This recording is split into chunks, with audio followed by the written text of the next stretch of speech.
ம். ரோமருக்கு எழுதிய திருமுகம் 7வது அதிகாரத்தில இப்படி ஒரு வசனம் சொல்லப்பட்டிருக்கு. அதாவது என்னன்னா, பிரமாணத்தை குறித்து வசனம்லாம் போட்டிருக்கு.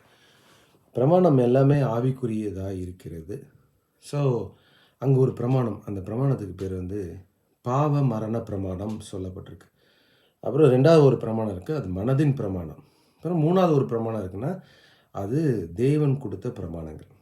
ஸோ, இப்போ இயல்பா நம்மளுடைய வாழ்க்கையில என்ன நடக்குதுன்னா, நம்மளால ஏன் வெற்றி சிறக்க முடியலை என்பதற்காக அப்போஸ்தலனான பவுல் வந்து அத அழகாய் விவரித்து சொல்லுகிறார். அதாவது என்னன்னா, நாம் பாவத்திற்கு விற்கப்பட்டோம். பாவத்திற்கு அடிமைகளாய் விற்கப்பட்டோம் என்று வேதவசனம் போதிக்குது. அப்ப விற்கப்பட்டோம்னா என்னன்னா, நம்மளுடைய பிரமாணம் நமக்கு ஒரு பிரமாணம் இருக்கு. அந்த பிரமாணத்துக்கு பேர் என்னன்னா, மனதின் பிரமாணம். ஆங்கிலத்தில லா ஆஃப் மைண்ட்.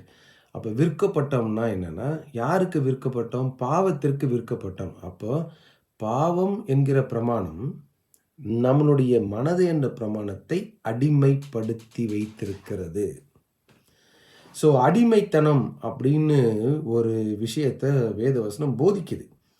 அ இஸ்ரவேல் மக்கள் வந்து எகிப்து தேசத்தில 400 வருடங்களுக்கு அடிமைகளாக இருந்தார்கள் என்று வேதவசனம் போதிக்குது. அப்ப அடிமைகள்லாம் என்ன? அவன் என்ன சாப்பிடணும்? அவன் என்ன தூங்கணும்? எந்த நேரத்தில தூங்கணும்? எங்க போய் இருக்கணும்? என்ன வேலை செய்யணும்? எதற்குமே அவனுக்கு உரிமை இல்ல. யார்? இஸ்ரவேல் மக்களுக்கு. அப்போ அவன் எகிப்தின் ராஜாக எகிப்தில இருக்கிற அட்மினிஸ்ட்ரேட்டர்ஸ் தான் அவர்கள் மேல அதிகாரம் செலுத்தி வந்தார்கள். அப்போ இந்த ஒப்பனை இங்க அப்படியே எடுத்துட்டு வாங்க. அப்படின்னா என்ன? நம்மளுடைய மனது பிரமாணத்துக்கு ஒரு அதிகாரமும் கிடையாது.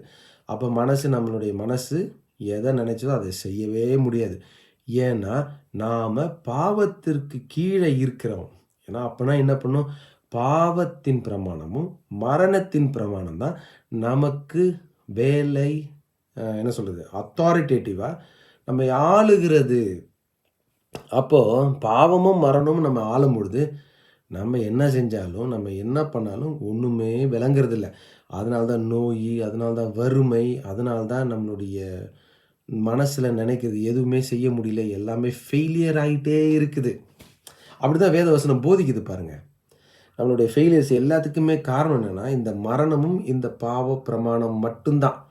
அப்ப இதுக்கு விமோச்சனமே இல்லையா? இதுக்கு எதுவுமே நம்மளால செய்ய முடியாதா? இருக்கு. அதுதான் வேதவசனம் போதிக்குது. அது என்னன்னா சிலுவை.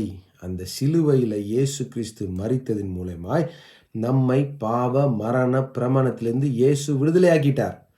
சந்தோஷமான செய்தி தானே? God bless you.